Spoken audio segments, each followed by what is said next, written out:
Hey everybody, welcome to Infinite Blessings. I am Hope Mama Eagle, um, relaxing on the weekend. I had promised you guys that I would share a little bit about my story.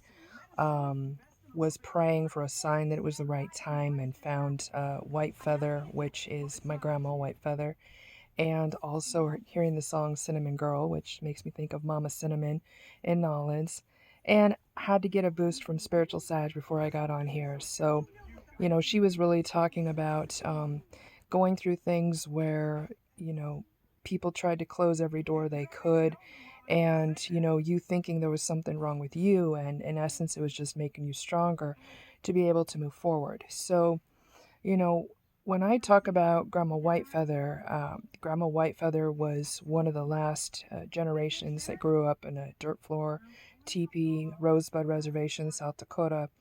And, she was telling me the story one day how she had raised a very special young man named Leonard who always gave whatever he had to help the kids, help the elders. He would even go hungry just to make sure that other people would eat. And as he grew, tensions grew between the reservation and the uh, political people, kind of thing. And he was always there, even from 14, 15, 16. We think of warriors nowadays as, being people that join the military or what have you. And we all know there's difference between, soldier and the warrior. And more people are starting to learn that now or remember that now. But he was Hakechita Cha and still is, which means true warrior. And even joined United States Marine Corps for a time because he wanted to help even more, and was honorably discharged from United States Marines, and then was caught up in something that was used as a platform to launch more propaganda, and tossed in an eagle like a cage. And because Grandma helped to raise him, her grandfather was Nicholas Black Elk. If you guys have ever read the story Black Elk Speaks. And I'll never forget the day that she passed that story because it wasn't her. It was her grandfather passing the story through her. And the hair on the back of my neck stood up, just like it's standing up for you guys right now. So she started telling me about a special woman named Patricia who had a son, and that Patricia's son and I were going to uh, free Leonard. We were going to go around the world helping people, healing people, etc. And, sometimes, elders, they say things and they're symbolic, and you kind of have to wait to see, okay, is this literal, symbolic? But as time went on, and I was working with her more and more, and she entrusted the keeper of the women's memories to me, which I won't uh, how do you call it, elaborate on what that is yet, just that it's something very sacred, that I was told to get ready for ceremony when all this stuff hit, however many months we've been going through all this nonsense, and is still ready for ceremony. And I was told to keep it ready until all clear is called, or Mahasani, who is Patricia's son, is here to help in that ceremony.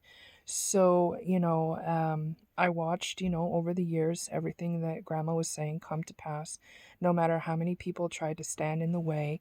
And then after she went home, I started working with one of her relatives, grandfather Wallace Black Elk, who I know as Wamblichik Allah, and even passed part of his name to me as Wamblichik Allah Okiewiyang, which means Little Eagle helps this woman, because I was helping a lot of other of the founding elders of the American Indian movement at that time, and he wanted them to know that his lineage was with me, that he was agreeing with Grandma's vision, that he saw me and Mahasani being able to fulfill that vision, no matter what other people tried to think or say otherwise.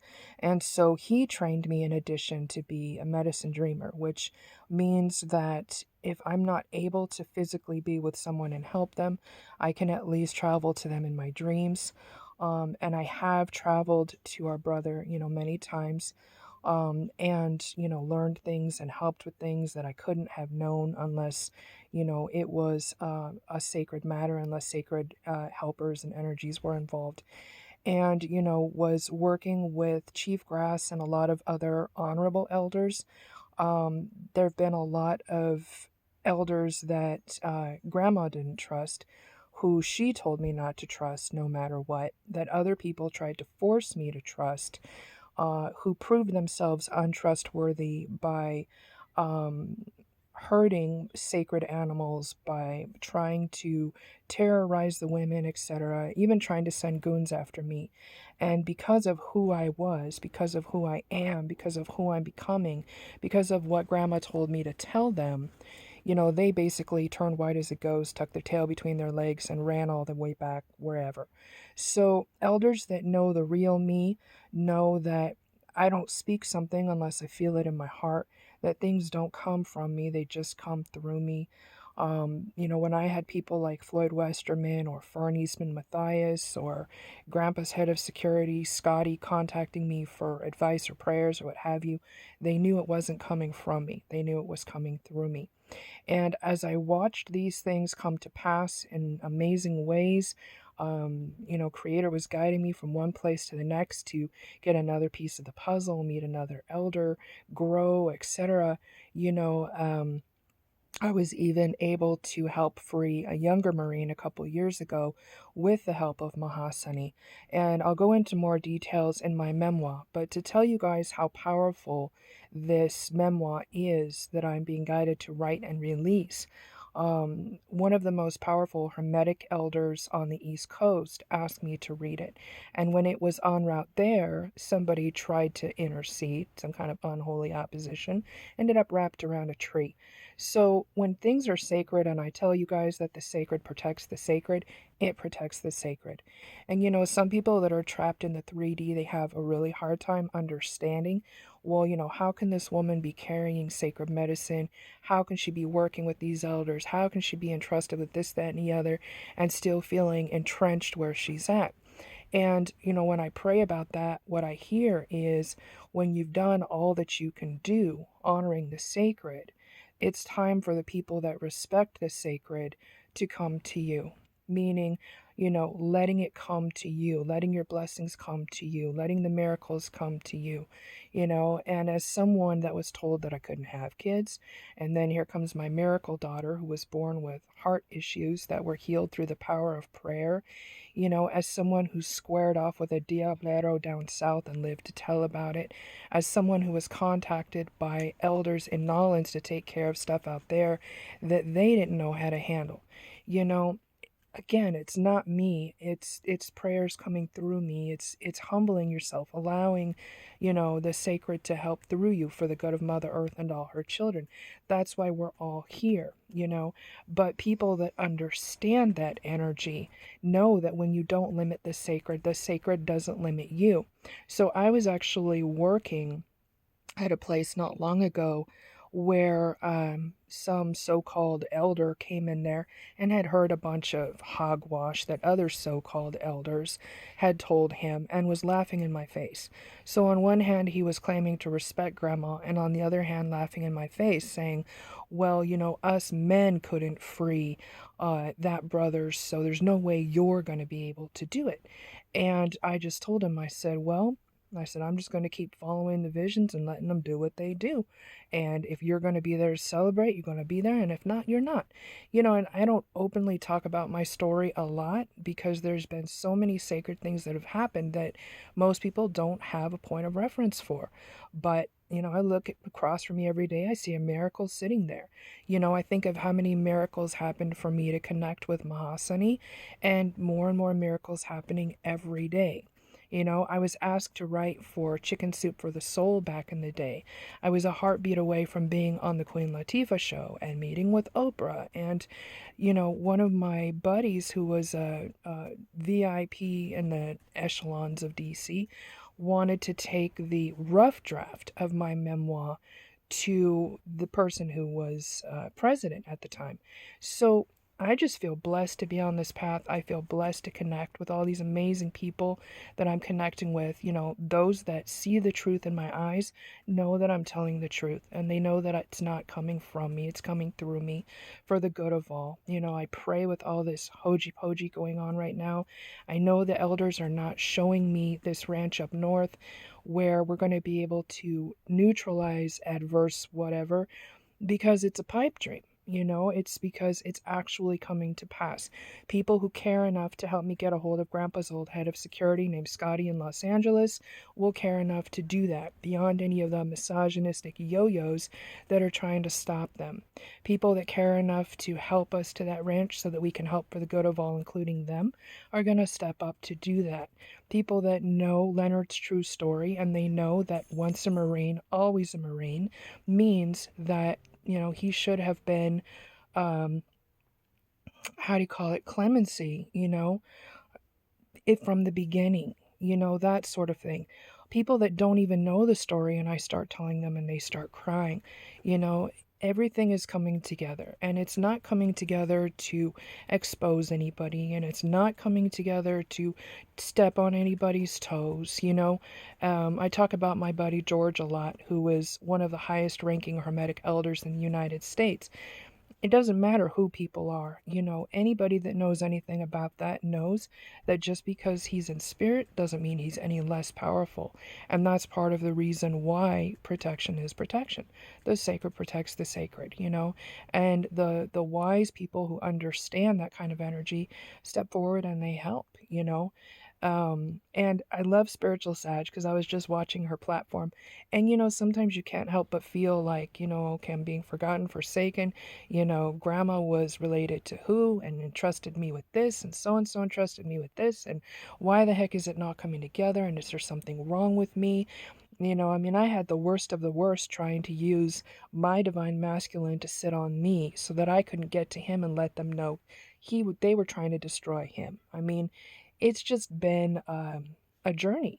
And, then I sit there and I see how much, my divine masculine has evolved, even since we helped to free the last Marine, and how much I've evolved. And then it starts to make sense that, yeah, some people were just being facetious or ignorant or cruel or whatever, but other parts of it was just me growing and, maturing and evolving and going through whatever I went through to understand, how to do this in a good way, how to do it in a way that lifts people up instead of knocking them down, how to do things in a way that transcends the bullying for the good of all, including the bullies, and so I'm grateful for that time. I'm grateful for all the people that have stepped up, not just to help me, but the people that have stood in my way.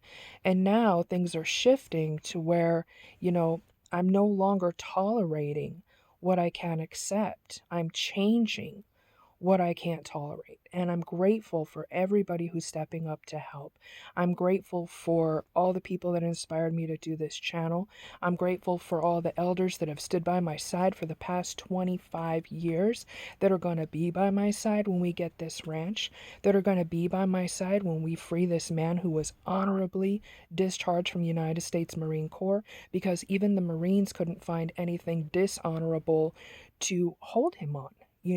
I'm grateful for all of this. I'm grateful for all the Hermetic elders that have stepped up, all the shamans that have stepped up, all of my friends in high and interesting places in Tibet and beyond. And there's some people that are going to watch this and be like, oh, she's wearing a fuzzy hat, and, she's too pale, and she's too female, and she's too young, and she's too this, she's too that, whatever. And trust me, I've heard it all in the past 25 years.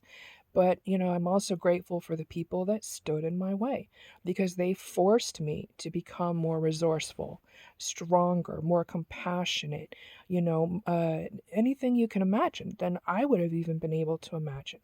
And I'm grateful for the elders that are in spirit, that are constantly there, that are constantly protecting us, that are constantly providing for us. I'm grateful that a lot of these VIPs that I wasn't ready to work with back in the day are now circling back around because they're being guided to, because it's time. And I'm grateful to have this platform to be able to share the story in a good way, to be able to connect with all of you in a good way, knowing there's the ripple effect. I never know where the ripples are going to reach, but I do know that what comes from the heart reaches the heart. And I do know beyond a shadow of a doubt, watching all of Grandma's visions come to pass, save for Mahasani coming and us doing ceremony and going to set the eagle free from the cage, that's what's coming next. So I can't wait to share the rest of the vision and journey with you guys. I can't wait to, you know, stream live when we get to the ranch. I can't wait to stream live when we're setting the eagle free for the highest good of all, including you. So thank you all for your support. Thank you for your subscribing. Thank you for sharing this message with people. Thank you for booking readings and your referrals and everything. I have fuzz in my mouth. I'm not really good with all the technology stuff, so I'm sure you guys will laugh at some of the freeze frames that end up on here, whatever. But it keeps me humble, and that's part of being a healer or hollow bone, is allowing whatever wisdom or knowledge or inspiration or motivation to flow through that needs to flow through when it needs to flow through, how it needs to flow through for the good of all. So I hope that I'm sitting here watching We Bought a Zoo. And it's saying that sometimes all it takes is 7 seconds of insane courage to change our lives or someone else's life for the better. So when I think about the challenges that I'm going through, or when I think about the challenges that Mahasani is going through, breaking away from Voldemort, realizing he's had Harry Potter's wand with him all along, it just it pales, in comparison to what our brother is going through. And, him being where he's at and never missing a beat to motivate and inspire people. His kola calling me and thanking me for the song I wrote that brought him hope. These things are bringing us one step closer and closer. And, when you have someone that prays through it, and they're praying for the good of everyone, including you, that tells you the content of their character beyond what anyone else has said. In our tradition, Akechita Cha, or true warrior, it doesn't mean somebody who has the power to destroy. It means someone who is brave enough to co-create better solutions that heal 7 generations back and bless 7 generations forward, no matter where they're at. And on that grounds and that grounds alone, our brother deserved to be free all along. And now, he's learned and he's inspired and he's motivated people that swore that their views or their mind would never change, but it's sometimes you have to go above people's heads in order to bring them back into their hearts so that they can realize that we all are connected. We all have a piece of the puzzle. We're all here for a sacred purpose, and we can all come together to piece the rest and best together for the highest good of all concerned, with Gracie's joy and least effort at the speed of transcendent love and light. So thank you all for listening to this little piece of my story. Thank you to Mama Cinnamon and everybody else who's holding it down, lifting it up. I love you with all my heart, and I'll keep y'all posted on the miracles. So please like, share, subscribe, send up prayers for our brother and everyone else, because heaven knows we need it now. Thank you.